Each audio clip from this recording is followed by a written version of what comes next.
Ok, muy buenas tardes a todos y bienvenidos a una nueva sesión del seminario de EDP, del DINSE Mainly. Y bueno, hoy tenemos el gran placer de tener a Juan Carlos Pozo de la Universidad de Chile, que nos va a hablar sobre Some Differential Equation with the Lie Arising in Number 2. Adelante, Juan Carlos, y muchas gracias por aceptar la invitación. Gracias a ustedes por la invitación y gracias también por haber venido a esta altura del año cuando todos estamos cansados, queremos ya que lleguen las vacaciones y eso. Bien, lo que yo voy a hablar es un trabajo en conjunto con Claudio Carrasco, que en el momento que comenzamos a hacer esto era alumno de magíster mío allá en la Facultad de Las Palmeras, en la Facultad de Ciencias, y con Francisco Alegría, que está muy mal escrito ahí, disculpen, de la Universidad Austral de Chile, con quien ahora que se unió al trabajo cuando fuimos al simposio en Valdivia hace 2 meses, ¿no? 2 meses. Y eso, y esto es un trabajo en progreso, no está finalizado, todavía voy a mostrar resultados más o menos preliminares y lo que hemos logrado avanzar. También pedir un poco, si bien este es un seminario de EDP, lo que yo voy a hablar mayoritariamente son ecuaciones no parciales, van a aparecer unas ecuaciones con delay, ecuaciones diferenciales de todas formas, pero ups, no muy bien. A ver.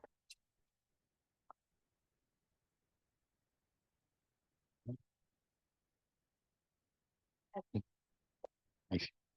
Entonces, la charla la dividí en 3 partes. La primera como motivación y de dónde aparece la primera ecuación, quizás históricamente la primera ecuación diferencial relacionada con el teorema de números primos. Después voy a hablar de una ecuación diferencial bien particular que se llama la ecuación o la función de Dieckmann, que está relacionada con la hipótesis de Riemann y cómo se relaciona. Y después voy a mostrar un par más de ecuaciones diferenciales que aparecen en la literatura. Y ahí voy a mostrar nuestra pequeña contribución en la que tenemos hasta ahora.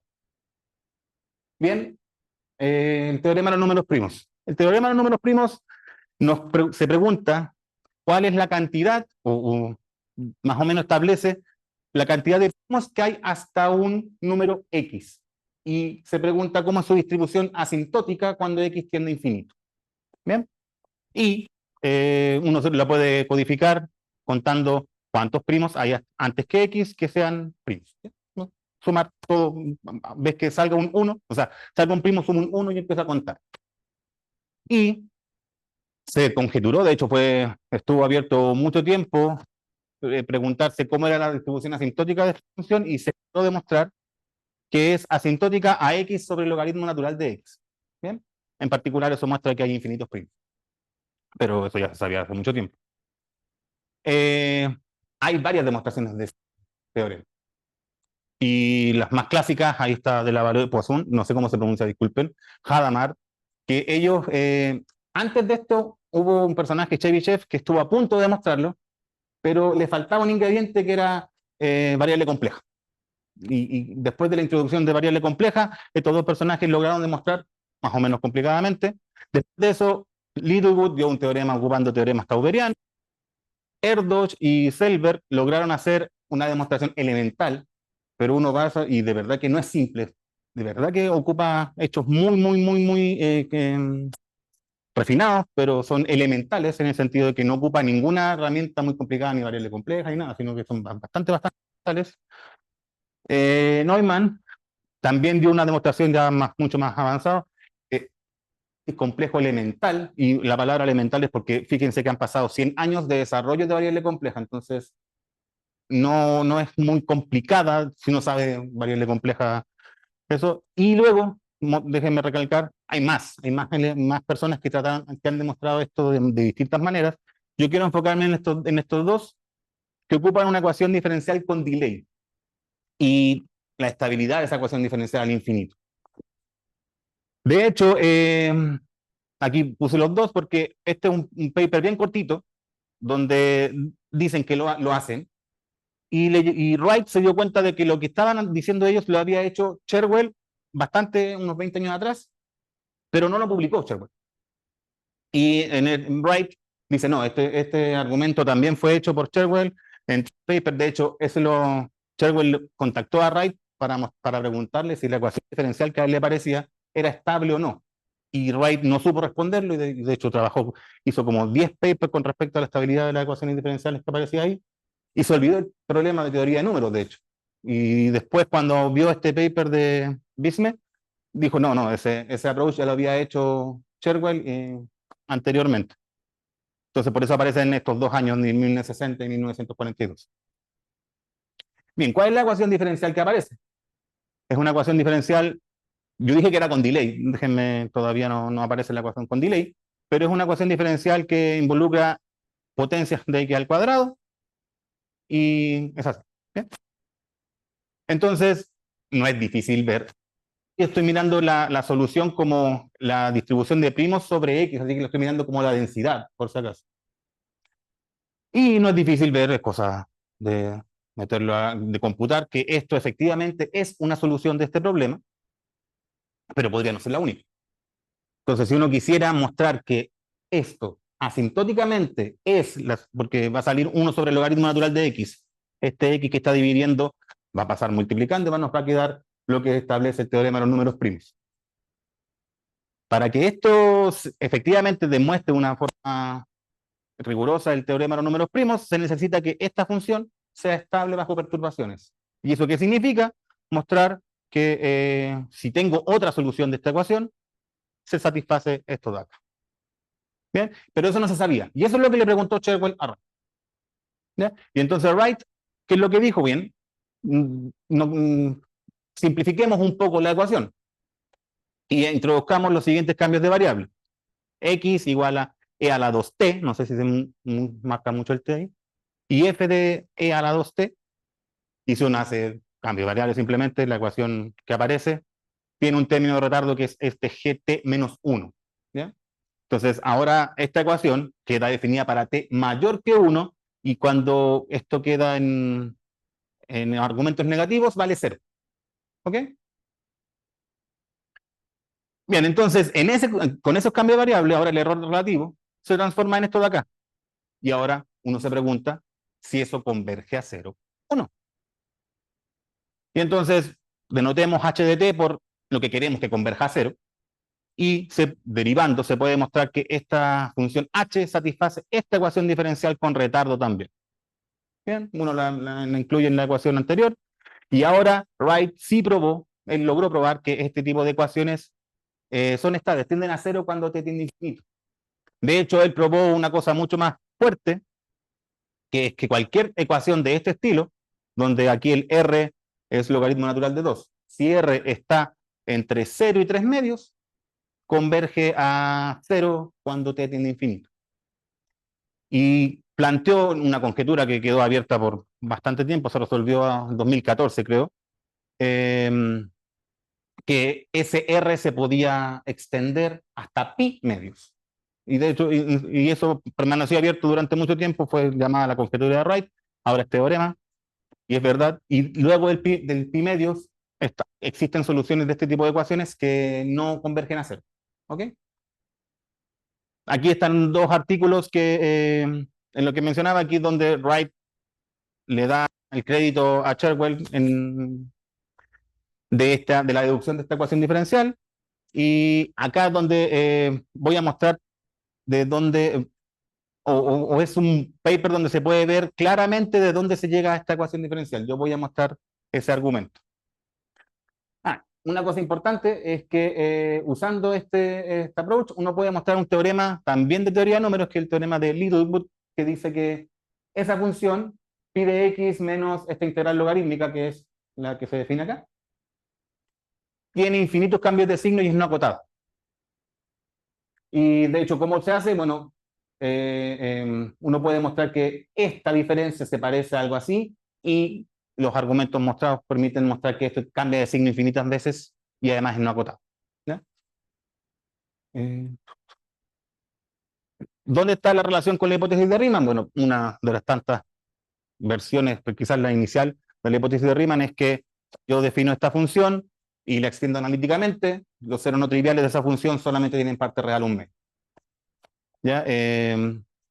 Eso. Y con respecto a lo que habíamos mostrado anteriormente, hay una equivalencia con la hipótesis de Riemann, es que uno puede acotar estas diferencias de esta manera, ¿ok? Con un término x a los medios más epsilon. Bien, una cosa que hay que recalcar y que quiero mostrar es que este approach da como resultado en la dirección contraria. Nos permite mostrar que las cotas de lo que tienen que ver aquí están creciendo, pero crecen no a ese ritmo, sino que a una tasa más pequeña. Entonces, en ese sentido, es un mal resultado, porque si uno empezara a mejorar esta cosa de aquí, contradiría, perdón, esto de acá, y a lo mejor diría, no, la hipótesis de Riemann es falsa, lo cual se cree que no, pero entonces da un resultado en la dirección contraria, pero está lejos, fíjense que la cota está, con respecto a esa, es bastante más chica. Ya, entonces, ¿cómo apareció esa ecuación? Déjenme decir, porque después yo quiero mostrar una cosa que la queremos aplicar en otro contexto. Y para eso, déjenme recordar lo que es la criba de Eratóstenes. La criba de Eratóstenes es un método para decidir si un número es primo o no, y lo único que hace es, un n escribe una lista de números hasta el n, y empieza a tachar los números que son, si el primero que puede tachar es el 2, que no tachas el 2 y luego tacha todos los múltiplos de 2. El primer número que sobreviva a ese tachar es prim. Y vuelve a tachar todos los números que sean múltiplos de ese número que sobrevivió, y así empieza a iterar. ¿Ya? Entonces, una cosa que quiero recalcar es que cuando uno tacha un número, de alguna forma, a la densidad de primos le quita un factor de 1 sobre p. Por ejemplo, cuando tacha el 2, tacha los múltiplos de 2, perdón, quitó a la densidad de primos un medio, porque todo uno más o menos cree que hay la mitad de los pares impares. Lo mismo con un tercio, con 3, tacha un tercio y así. Entonces, no es tan evidente, pero se puede mostrar que la criba de Eratóstenes, uno tiene que, para decidir si un número es primo o no, basta considerar números del 1 hasta la parte entera, por debajo, de la raíz cuadrada de n. No es necesario llegar más allá dividiendo y verificar. Ya no es tan complicado demostrar eso. Y entonces eso permite hacer lo siguiente. Consideren dos intervalos. Uno que parte en x y que sea x más dx. Y el dx, como siempre, estoy tratando de pensarlo como un diferencial muy chiquitito con respecto a x. Dado que aquí aparece una raíz cuadrada, vamos a considerar el cuadrado del intervalo anterior, que es x cuadrado más x de x cuadrado. Y vamos a ver cómo afecta, de hecho, la aparición de un primo en este intervalo, de alguna forma modifica la aparición de un primo en este otro intervalo, dado que pasa esto. ¿Ya? Entonces, lo que vamos a mirar finalmente es esta diferencia, y vamos a tratar de computarla de dos maneras diferentes para que aparezca la ecuación diferencial. Entonces, como les dije, dx es muy pequeño comparado a x, la cantidad de primos en el intervalo a, que eran de x a dx de más x, es más o menos f de x por dx. Cada primo en el intervalo a cambia la densidad de primos en el intervalo b con un factor 1 menos 1 sobre x, dado que todos los primos en el intervalo a son más o menos x, porque dx es muy chiquitito, x más dx es muy chiquitito. Entonces, eso dice que cada primo sustrae f de x cuadrado dividido x de la densidad de primos en el intervalo, y por lo tanto uno puede estimar esa cantidad, esa diferencia. Por otro lado, simplemente teorema del valor medio, uno puede mostrar que esto, la f la estoy suponiendo indiferenciable, así que puede mostrar que esta diferencia es 2 veces la derivada de x cuadrado x de x. ¿Ya?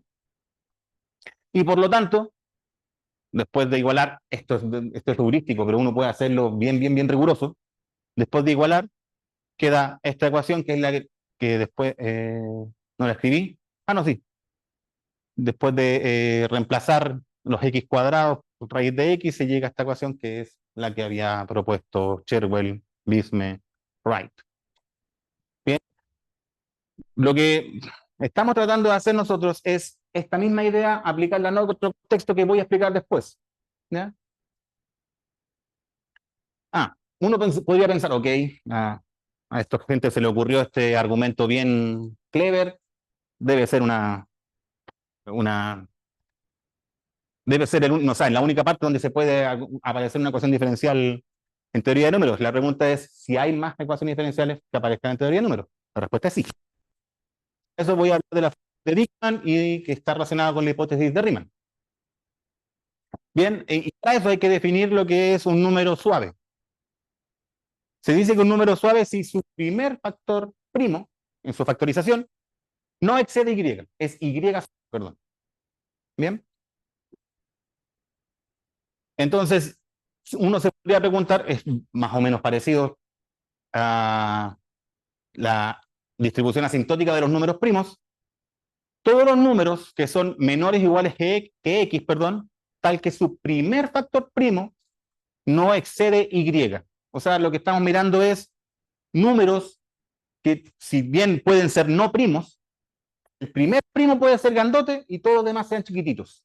De alguna forma, eso mide esta función. ¿Ya? Y la pregunta es, ya que es bastante análogo al teorema de los números primos, y me faltó un 1, disculpen. Esto ahí debería ir sumando a medida que aparezcan en números que satisfagan esas condiciones. Entonces, Dieckmann, en 1930, probó que para un epsilon positivo y y x están relacionados de esa manera, y es mayor o igual que x a la epsilon, entonces esta función es asintótica a un x por ρ1 del logaritmo de x sobre el logaritmo de y, donde esa ρ1 es solución de esta ecuación diferencial, que es una ecuación diferencial con delay simplificada. Y uno pensaría que esta ecuación con delay es bastante sencilla, es lineal, no es complicada, pero tiene una singularidad en el cero, cuando t vale cero complica el asunto. Y además, este término con delay de verdad que hace que el comportamiento de este tipo de ecuaciones sea errático, aparezcan bastantes oscilaciones en las soluciones de esta ecuación. Eso hace que sea difícil tu estudio. Eso lo hizo en este rango, pero desde ahí en adelante varios autores han tratado de ampliar ese rango donde ese comportamiento asintótico es válido. Por nombrar algunos de Lugin, Hildebrand y Gorodetzky. De hecho, Hildebrand mostró que se tiene nuevamente aparece la función de Dieckmann. Y, bueno, ¿dónde está la relación con la hipótesis de Riemann? Hildebrand mostró que si para todo epsilon se llega a obtener una estimación asintótica de este estilo con una exponencial bastante fuerte, entonces la hipótesis de Riemann es cierta. Y de hecho, al revés también es verdad, pero al revés puede ser un poquito más fuerte. Eso lo mostró Hildebrand en 1985. ¿Qué se ha hecho con respecto a esto? ¿Cómo se ha avanzado? Bueno, aquí hay un resultado que me gustaría mencionar. Gorodetzky, el año 2023, mostró que, definiendo θ como el supremo de los números de la parte real de las raíces de la función z, la entre un medio y 1, entonces puede mostrar comportamiento asintótico de esta función contadora de números suaves.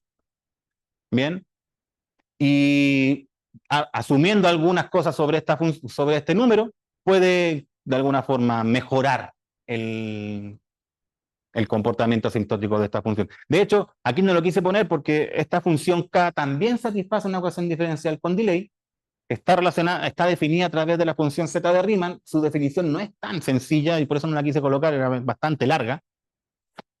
Y fíjense que en esta parte ya empieza, insisto, asumiendo cosas sobre eso de ahí, le permite obtener mejores comportamientos asintóticos para la función esta de acá. Bien, entonces hay gente trabajando en esa dirección, queda todavía un gap muy grande que rellenar, no se sabe todavía, entonces, pero hay gente trabajando en esta dirección. Algunas otras referencias de ecuaciones diferenciales, de hecho donde aparece la ecuación de Dieckmann, Pero también hay aquí ecuaciones diferenciales en general con delay en ecuaciones de teoría, en teoría de números, perdón, teoría de números, analítica sobre todo. Y yo quiero aquí, de hecho después voy a hablar un poco más sobre este paper, pero quiero mencionar Friedlander, se me olvidó el año, 1976, definió una versión a dos parámetros de la función de contadora de números smooth que origina una ecuación parcial con delay que permite hacer una conexión con la hipótesis de Riemann. Y después de eso, ese paper no se citó mucho más, pero aparece algo ahí bastante curioso, por decirlo de alguna forma. Pero como les digo, aquí puse pero unas referencias donde se han abordado problemas en teoría de números con ecuaciones con delay. Entonces, ahora déjenme mostrarles, no sé si voy muy rápido, algunas ecuaciones diferenciales, otras que aparecen en este contexto, en teoría de números. Y para eso voy a mostrar una generalización de la ecuación de Dieckmann. Y entonces, consideren ahora un K número entero, natural, y denotemos P sub K de n como el késimo primo más largo en la factorización de n. Y uno se podría preguntar, ¿qué pasa contar los números que satisfacen esta condición? Son menores que x, cuyo késimo primo de su factorización es menor o igual que y. Obviamente, si k vale 1, esto generaliza lo que había mostrado anteriormente. ¿Y por qué esto tiene sentido? Esto lo ha ocupado bastante gente en métodos y algoritmos de factorización. A uno, porque permite de alguna forma discriminar rápidamente ciertos números que no son primos y los elimina rápidamente. Por eso es que cobra sentido estudiar este tipo de cosas. Bueno, Knuth y Trapp, perdón, mostraron que el comportamiento asintótico de esta cosa de acá, la densidad asintótica, satisface también una ecuación diferencial. Y no solamente una ecuación diferencial, sino que es un sistema de ecuaciones diferenciales. Si se fijan acá, ρk depende de k-1 con ρk-1, bueno, aquí la notación no es la mejor, puse un u como variable, pero fíjense que una función, la anterior función, también está con un delay y ρk también está acá.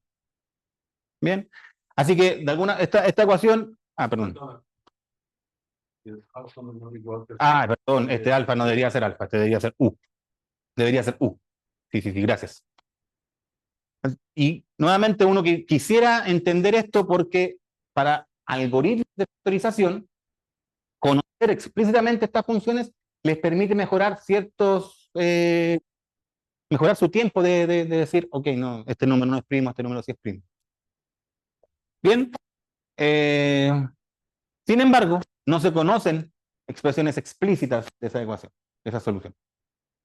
Pero sí se pueden conocer algunas cosas. Por ejemplo, no es tan sencillo, pero tampoco es tan difícil, mostrar que para todo K, la función es positiva y decreciente. ¿Ya? Y la de Laplace está dada de esta forma, donde esa función es la integral exponencial. ¿Bien? ¿Por qué traigo a colación esos dos resultados? Se conocen más cosas de esta función, tampoco se conoce mucho más, de verdad que, fíjense que el paper este fue publicado el 70 y algo, 76, y desde ahí tampoco que se haya explotado tanto en las propiedades de esa ecuación diferencial. Y entonces, ¿por qué traigo a colación esto de acá? Porque se puede probar, y esto es un resultado de Claudio Carrasco, que si la función es positiva y decreciente, y uno llega a conocer su transformada de Laplace, eso explícitamente, eso también si le llega a conocer, puede demostrar que satisface una cota superior con respecto a la transformada de Laplace. ¿Cómo es esa cota superior? Bueno, es un poco intrincada porque primero hay que tomar la transformada de Laplace y luego hacer la derivada de la transformada de Laplace con un signo menos. Esa función permite acotar superiormente la h. La G, no sé por qué aquí aparece un H, debería ser G, dado que aquí pues un G. Y si además esa función es de variación regular de índice menos ρ en el cero, ¿qué significa eso? Que este límite sea de esta forma para todo x positivo. Si pasa eso, uno puede obtener la misma cota, una constante distinta, pero la misma cota en términos de función, por debajo. Y eso es lo interesante, porque en general se conocen cotas superiores para función, pero cotas inferiores son más difíciles de obtener. Y en este caso logramos obtener la misma función, insisto, con distintas constantes, una C1 y una C2, pero de alguna forma está encerrada en una banda. ¿Ya? Y entonces, esto de acá, y muchas veces uno o puede conocer explícitamente eso, o por lo menos más que la función en particular. H aquí me equivoqué, debe ser G. Esa H debería ser G. Sí, disculpe. Entonces, ¿cómo es la demostración? Y de verdad que esta es la única demostración que va a aparecer, no van a aparecer más. La cota superior no es tan difícil. Este gorrito chino, de una la transformada de Laplace, uno bueno, hace la diferencia, hace un cambio variable, llega a esto. Asumiendo que G es positiva, esta integral que va de 0 a infinito, la estima inferiormente de 0 a 1, y asumiendo que G es decreciente, puede sacar esta función evaluándola en el 1, y sale eso. Por lo tanto, ahora tomo el límite cuando h tiende a 0, dividiendo por h, perdón, dividiendo por h tiende a 0, y calculando las cosas que hay que calcular, aparece esa cota. Bien, yo creo que esta cota se puede mejorar, pero hay que estar seguro, o sea, se puede mejorar en varios aspectos, pero no sé si sirve en este contexto mejorarla todavía. Y la cota por debajo no hace básicamente lo mismo, pero ahora separa esta integral de 0 a b y de b a infinito. Y ese b lo vamos a elegir suficientemente bueno. Vamos a elegirlo, bueno, ocupando la cota superior, esta función g que está ahí, la puedo acotar por eso que está en rojo, y ocupando el hecho de que g es creciente y asumiendo que b es menor que 1, uno puede también acotar por sacar esta de aquí, de esta función g, de la integral. Y la hipótesis de que sea de variación regular permite controlar la integral que queda aquí. Y al controlarla, uno obtiene la cota inferior en términos de la función que queremos. Fíjense que al hacer eso aparece un z a la menos 2. De verdad que hay que controlar más o menos fino el error cerca del 0. ¿Ya? Pero ese era el problema y esa hipótesis que es bastante verificable. La hipótesis de ser de variación regular cerca del 0 es simplemente calcular un límite. Entonces, usando el resultado anterior, uno puede mostrar que las funciones de Trapp y Pardo, de Nuss y Pardo, perdón, satisfacen esta desigualdad, donde este tipo de cosas, si bien son integrales más o menos complicadas, están tabuladas y se pueden calcular. Esta no se conoce tanto, esta de acá sí, su comportamiento asintótico está bien estudiado.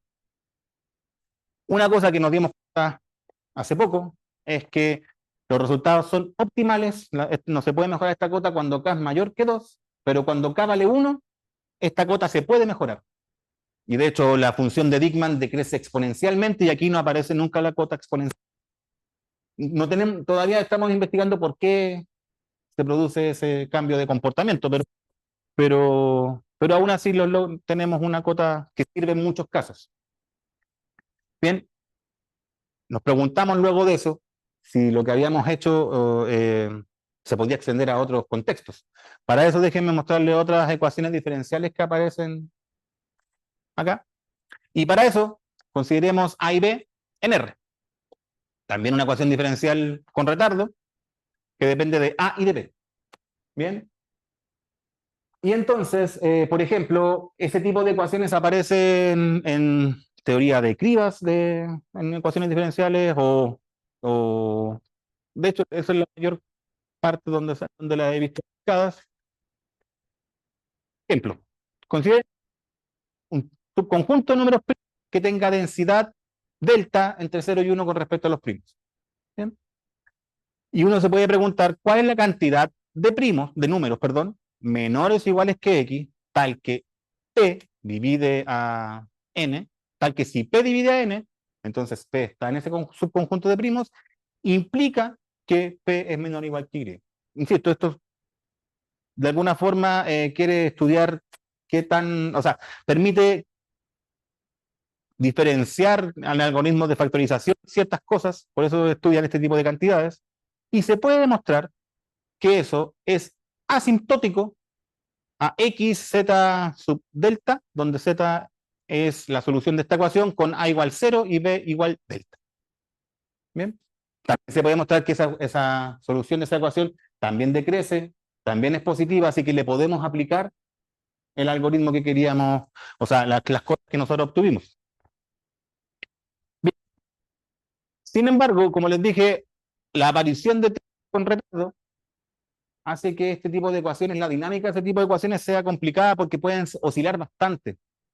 Entonces, para estudiar esas ecuaciones, se introduce una ecuación auxiliar que es con avance, que no es nada más que esto. ¿Y por qué se introduce? Porque satisfacen una relación de adjunción, se le llama adjunta de ecuación, satisfacen esta condición, y uno estudiándolas de aquí permite conocer comportamiento de z a través de la W. Y se puede demostrar que la función W tiene mejor comportamiento en términos de la función z.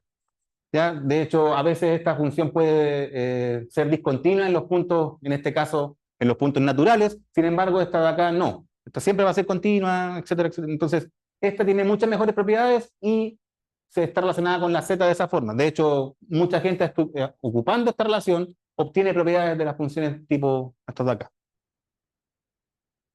Y además, eso, bueno, eso es, la mayoría de la gente lo ocupaba como una herramienta auxiliar, pero el año 90, creo, Wheeler mostró que este tipo de ecuaciones también tienen su propia aplicación en teoría de números. Y ahí aparece la aplicación que les digo. Si uno, ya que estamos contando distribuciones asintóticas, si uno toma números y quiere mirar qué números son aquellos cuyo segundo primo mayor es menor o igual que el primer primo mayor a la 1 sobre t, y aquí aparece un término logarítmico porque es un factor corrector dentro de las cosas que ellos están contando. También es asintótico a t a la alfa, w alfa menos 1, x logaritmo alfa. Pero lo importante es que aquí aparece la ecuación con avance. Y entonces, muestran eso, pero no le muestran muchas más propiedades a esta ecuación, porque a pesar de que son lineales y parecen bastante inofensivas, el estudio de estas ecuaciones no es tan sencillo. Primero porque uno en su diagrama de fase aparece un exponencial aquí que hace que los polinomios característicos sean ecuaciones trascendentes, bien complicadas de analizar.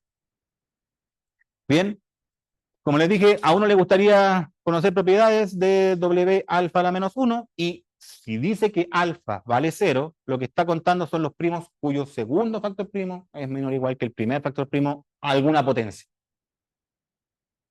¿Sí? Para W necesitas una condición Inicial. Sí, como retardo, que se empieza a... Sí. No, una condición inicial del problema de teoría de números.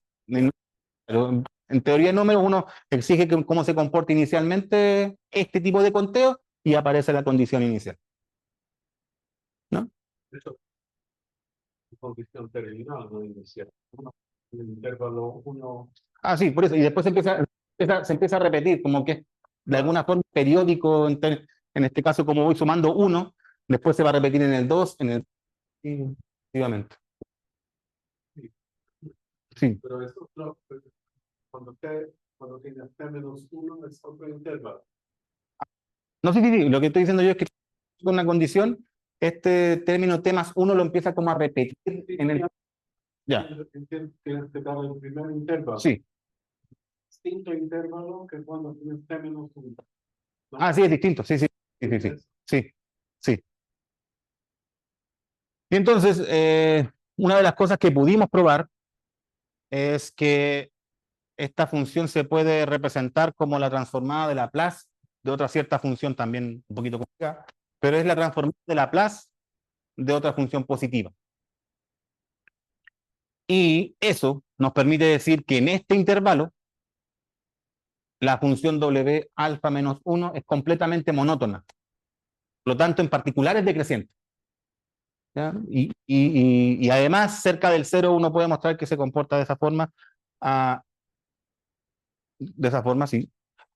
Pero en general no hacen buenas estimativas de esta función, entonces uno le puede aplicar lo que hicimos nosotros. Ahora la transformada de Laplace no es tan bonita, sin embargo sí se puede mostrar que esta función de variación regular cerca del cero, y entonces se puede acotar superior e inferiormente por este tipo de cotas, que son más, ahora la expresión es más larga, pero se puede calcular. Y lo que queremos hacer es mostrar, aquí son, en esta charla mostré dos, pero nosotros queremos mostrar que todo este tipo de ecuaciones satisfacen unas cuotas de este estilo, eso no lo sabemos. ¿Qué es lo que estamos haciendo actualmente? Bueno, con la primera parte de la charla, lo que estamos tratando de probar, ahora cuenten números primos que aparezcan en esta sucesión de números. N a la gama, con gama entre 1 y 2. Si gama es 2, esto va a ser, en general va a tener muchos cuadrados, entonces no va a traer números primos. Piatevsky Shapiro, no sé, disculpen cómo se pronuncia, mostró que si gamma está entre 1 y 12 sobre 11, entonces el conteo asintótico de esto es como x a la gamma sobre el logaritmo de x. O sea, y recupera de alguna forma el teorema de los primos. Cuando gamma vale 1, aparece el teorema de los números primos. La pregunta, de un tiempo a esta parte, mucha gente ha mejorado un poco este intervalo, pero no lo mejora mucho más. De verdad que se queda muy cerca del 1.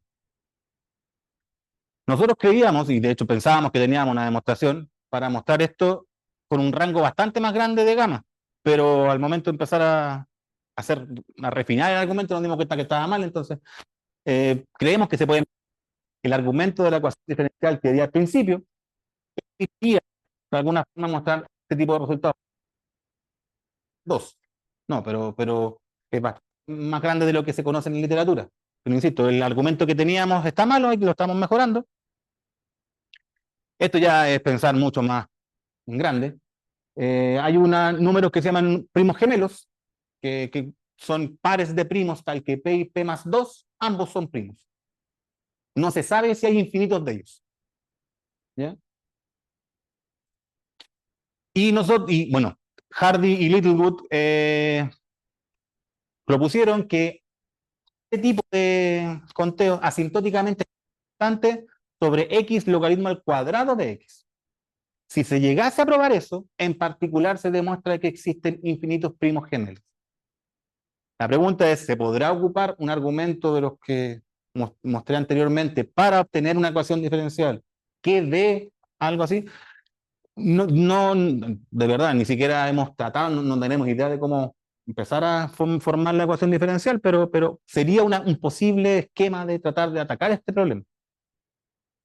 Y lo que estamos estudiando ahora es, ya, ok, tenemos la ecuación, la función ρ, mostramos que existen adjuntas con avance, que ahora para esta roca la adjunta con avance satisface un problema en teoría de números. No tengo idea. En el caso de ρ igual a 1, Wheeler mostró que sí, perdón, de k igual a 1, Wheeler mostró que sí. No sabemos si este tipo de conteo asintótico tiene una relación con la hipótesis de Riemann.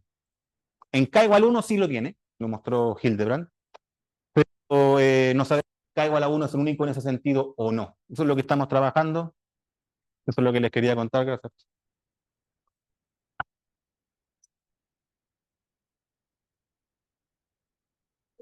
Juan Carlos, por la magnífica charla. Y bueno, ahora abrimos la sesión de preguntas. ¿Alguien tiene alguna? ¿Sí?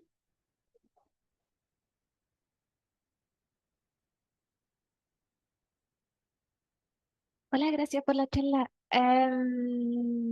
Cuando haces como el primer argumento donde explicaste de dónde salió la ecuación, Como, el, el pi es una función, o el f es una función suavizada, Sí, la estamos pensando que es una función suavizada que aproxima ese tipo, porque la función pi a veces se pega un salto.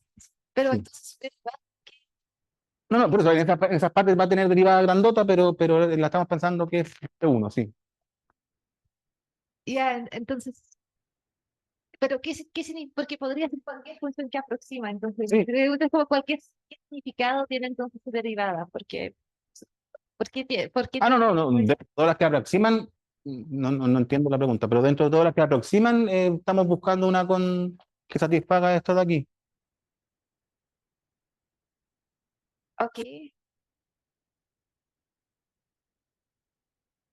Sí, ok, ok. Sí, es una función que aproxime y sea suficientemente buena como para obtener una ecuación diferencial.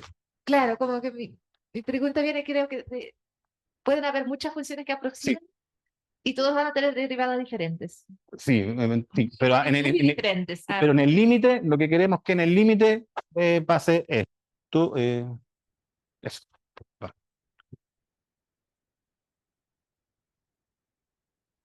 Queremos que pase esto. Ok, Sí, la F pueden tener derivadas diferentes, pero asintóticamente iguales. ok, gracias. Sí, exacto.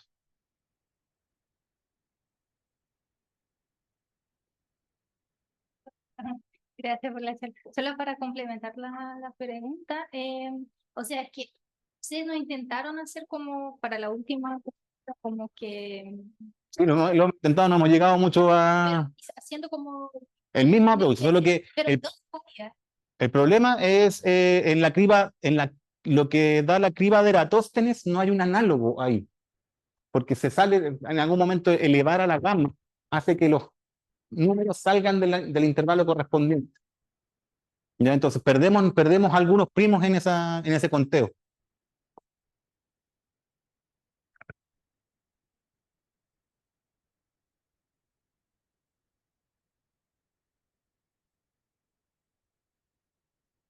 ¿alguna otra pregunta?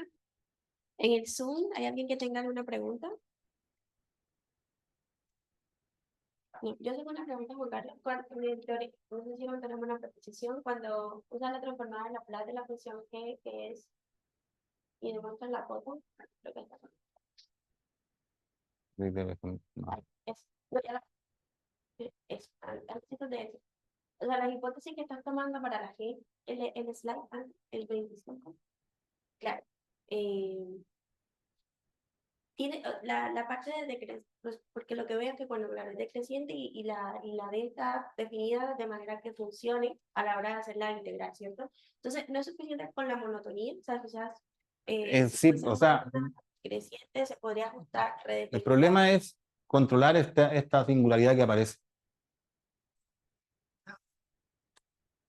Ese es el plazo clave donde Sí, utiliza la parte de que sí, sí. O sea, y otra cosa que gracias para complementar, cuando la aplicamos a aquí la función es decreciente, pero cuando la queremos aplicar en generalidad para este tipo de ecuaciones con probabilidad bastante alta, existen A y B, de manera tal que las soluciones de esa ecuación no son decrecientes, son oscilatorias.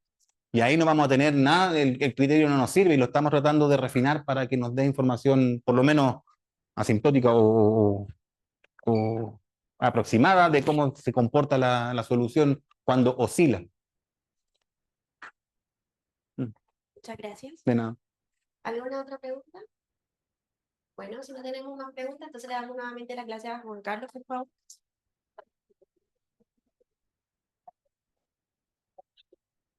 Y bueno, aprovecho para comentarles que vamos a tener dos seminarios. El miércoles vamos a tener un seminario a las 3:30. Sí, estamos otra vez 3:30. Sí. Y va a haber